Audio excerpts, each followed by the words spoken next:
Hello friends, welcome back to my YouTube channel. मैं आप सभी लोगों का अपने चैनल में स्वागत करती हूँ। और जो भी मेरे चैनल पे नए हैं वो मेरे चैनल को सब्सक्राइब कर लें। और जो भी मेरे ब्लॉग को देख रहे हैं, मेरे से बड़े, उनको मेरा प्रणाम और छोटों को ढेर सारा प्यार। तो फ्रेंड्स, मैं अपना वीडियो स्टार्ट कर रही हूँ। मैंने कल भी ब्लॉग नहीं डाला, मतलब ब्लॉग डालने का कोई मतलब ही नहीं रहता। अभी मेरे चैनल पे पता नहीं क्या हुआ है। अब यूट्यूब उसको आगे नहीं भेज रहा है कि लोग देखना नहीं पसंद कर रहे हैं। आई डोंट नो, बट ठीक है, मेरा काम है वीडियो डालना, तो मैं 1-2 दिन रुक के ही वीडियो अपना मतलब ऐसे डाल रही हूँ। और डालती भी रहूँगी, मतलब मुझे इंटरेस्ट है तो डालने का कोई वो नहीं है, मैं डालूँगी वीडियो। और अभी मैं कैमरे को ऐसे लगा देती हूँ। और अभी मैं बताऊँ, अभी मैं सारे काम मेरे फिनिश हो गए हैं। अभी मैंने हस्बैंड ऑफिस चले गए, बेटी आज घर पे ही है और आज भी सो रहा है। घर का सारा काम मैंने फिनिश कर लिया, सारा नहीं बोल सकते, मतलब मॉर्निंग के काम मैंने फिनिश कर लिया है। ब्रेकफास्ट बन गया है, झाड़ू पोछा हो गए हैं, बच्चों को थोड़ा बहुत खिला पिला दिया है। सब उठेंगे, मतलब आद्विक उठेगा तब उसको मैं कुछ खिलाऊंगी। और आद्या तो अभी जग रही है, वो कुछ अपना होमवर्क कर रही है। तो ऐसे ही है। तो फ्रेंड्स, आप लोग मेरे चैनल को प्लीज़ सपोर्ट करो। और आज मैं अपनी थोड़ी सी अपनी लाइफ की जर्नी आपसे शेयर करूंगी, तो आपको अगर पसंद आएगा तो प्लीज़ लाइक कर देना।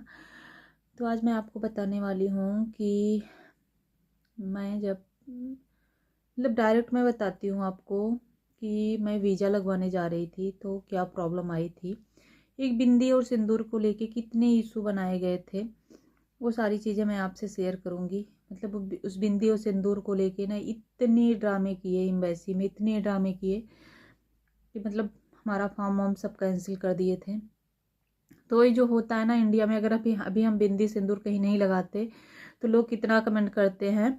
कमेंट मतलब ऐसे बोलते हैं कि हाँ ऐसे हो गए, ऐसे हो गए, लगाना चाहिए, करना चाहिए। लेकिन वही चीज़ ना एम्बेसी में ऐसा तो है नहीं कि बस उसी कंट्री के लोग रहते हैं, बाकी के कर्मचारी इंडियन भी रहते हैं।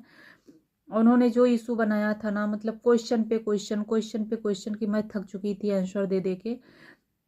तो आज मैं उसी टॉपिक पे आप लोगों से बात करूंगी। तो आप लोग पूरा वीडियो वॉच करना और बताना, मतलब मैं अपना एक्सपीरियंस शेयर करूंगी। तो फ्रेंड्स, मेरा वीज़ा का प्रोसेस चल रहा था। मैंने बताया था कि मेरा वीज़ा का मैंने वो लिया था अपॉइंटमेंट। फिर मैं वीज़ा लगवाने पहुंची तो मेरा मतलब जहाँ से मुझे जाना था ना, कोविड का टाइम था तो बच्चे को लेके जाना था। वैसे तो हम जहाँ भी रुकते हमारा हर चीज़ कंपनी पे करती, बट उस समय कोविड ऐसे था कि हम होटल में भी नहीं रुक सकते थे, क्योंकि बच्चे को लेके मुझे बहुत रिस्क लग रहा था। मेरी बेटी छोटी थी तो मुझे सही नहीं लग रहा था कि मैं कहीं पे रुकूं। तो मैं बहुत परेशान हो गई थी और मुझे वीज़ा लगवाने जाना था दिल्ली, क्योंकि हर जगह की एम्बेसी दिल्ली में होती है, तो दिल्ली में ही जाना था मुझे लगवाने। और उस समय मतलब मैं ऐसे निगाह घुमा के देख रही थी तो ना कोई मेरे रिलेशन का वहाँ रह रहा था, ना मेरे घर का कोई था, ना कोई ऐसे खास मतलब क्लोज फ्रेंड था जिसके पास मैं रुक के अपना काम करवा लूँ। मतलब एक ही दिन का काम था। जिस दिन मैं पहुँचती, नेक्स्ट डे मतलब जो प्लानिंग थी हमारी, नेक्स्ट डे हम वीज़ा लगवाते, उसके बाद मैं निकल जाती। मुझे फ़्लाइट से जाना था, फ़्लाइट से आना था, तो उसमें कोई प्रॉब्लम नहीं थी, बस एक दिन की बात थी। लेकिन ऐसे भी मुझे कोई समझ में नहीं आ रहा था। लेकिन वही है ना, फिर सोचते सोचते मेरे मायके साइड के मेरे एक भैया भाभी थे, मतलब मेरे भैया भाभी नहीं, मतलब गांव के थे। लेकिन वही है ना, जो मतलब दूर का भी रिश्ता हो, अगर उसने आपके लिए कुछ किया है तो अपने से बढ़ के हो जाता है। वैसे उन लोगों का दर्जा मेरे निगाह में हो गया है। आज वो अपनों से भी बढ़ के उन लोगों ने मेरे साथ किया था। तो पहले तो मैं उनको थैंक यू बोलना चाहूँगी। तो तो फ्रेंड्स, उस समय क्या हुआ कि मतलब जब पेरेंट्स में ना दो में एक बाहर रहते, जैसे मेरे मेरे हस्बैंड बाहर थे, मेरी बेटी का भी वीज़ा लगवाना था, तो उसमें एक सिग्नेचर करके एक फॉर्म पे आपको भेजना रहता है। उसका नाम इस समय सॉरी मैं भूल गई हूँ। मतलब दोनों में से अगर एक बाहर है पेरेंट्स में, तो उस चीज़ को उनको वो करके सिग्नेचर भेजना रहता है। वो डॉक्यूमेंट्स चाहिए ही होता है, तभी वो बच्चे का वीज़ा लगाते हैं। मतलब उस पर भी बहुत सारे क्वेश्चन करते हैं, सब मैं आपको बताऊंगी धीरे धीरे वीडियो में। बहुत प्रॉब्लम करते हैं। लेकिन वो चीज़ तो मतलब आपको एक बार दिखाने के लिए चाहिए ही चाहिए होता है। तो ये इस चीज़ को मेरे हस्बैंड मतलब उनको पता था, उन्होंने पहले ही भेज दिया था। तो वो भेज दिया था तो वो मेरे वीज़ा अपॉइंटमेंट के करीब जहाँ पे मेरे भैया भाभी थे, मैंने वहाँ का एड्रेस दिया था इनको भेजने के लिए, क्योंकि वहीं पे मैंने डिसाइड किया था यहीं पे पहुँच के हम लगवा के फिर नेक्स्ट डे निकल जाएंगे। लेकिन उस समय ऐसा हुआ ना कि उस टाइम तक मतलब 1 हफ्ते पहले ही पहुंच जाना था, वो नहीं पहुंचा। हम वेट करते रहे, या चलो आज नहीं कल पहुंच जाएगा। मैं भाभी से कॉल पे हमेशा बात करती रही, भाभी पहुंचा क्या पहुंचा क्या। भाभी हमेशा बताती रही नहीं अभी नहीं पहुंचा अभी नहीं पहुंचा। फिर हम उसको देखते रहे, ये भी हमेशा उसको देख रहे थे कहाँ गया कहाँ पहुँच रहा है। तो पता नहीं कैसे वो चाइना चला गया। अब उस कोविड में मतलब समझ में ही नहीं आ रहा था। हमारा फ्लाइट का टिकट भी था, अपॉइंटमेंट भी था, उसके बाद मुझे जाना भी था। फिर भी हम आशा में थे चलो आज फ्लाइट है, आज ही पहुंच जाएगा, और कल अपॉइंटमेंट है, कल हो सकता है सुबह तक मिल जाए। मतलब एक आशा जो होती है ना, हम आशा लास्ट तक बनाए रखे। आज के दिन मैं समझ लो आप वहाँ पे पहुँच गई, तब भी मुझे वो चीज़ नहीं रिसीव हुआ। मुझे इतनी टेंशन बढ़ती जा रही थी, उधर हस्बैंड की टेंशन बढ़ रही थी, क्योंकि वो जो मेरे वीज़ा का टाइम था ना, वो हमारा 30 अप्रैल के अंदर ही था। और मुझे याद है 10 दिन पहले का करीब था, रहा होगा 20 21 22 में रहा होगा हमारा अपॉइंटमेंट।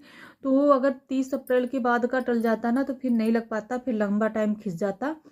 तो ये भी दिक्कत थी, कोविड था, बच्चे को लेके गई थी, कहीं रहने की भी जगह वैसे नहीं थी जैसे मतलब आप सोच सकते हो कि मतलब कोई बहुत क्लोज हो। लेकिन अब मुझे दिक्कत तो बहुत हो रही थी, बहुत परेशान थी मैं।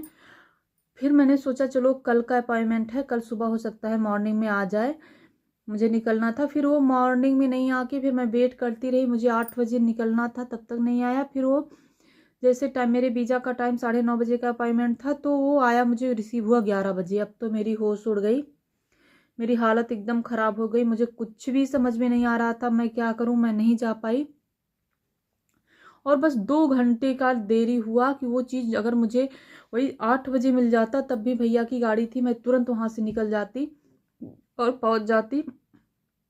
लेकिन फिर वही होता है ना कि अपने हाथ में कुछ नहीं होता। मैं बच्चे को लेके परेशान थी, फिर मैंने इनसे बात किया तो बोले कि अच्छा देखता हूँ कल, फिर अगर कल के बाद अपॉइंटमेंट मिलता है कि नहीं मिलता है। मतलब वैसे बहुत कम चांस रहते हैं कि तुरंत का मिल जाए।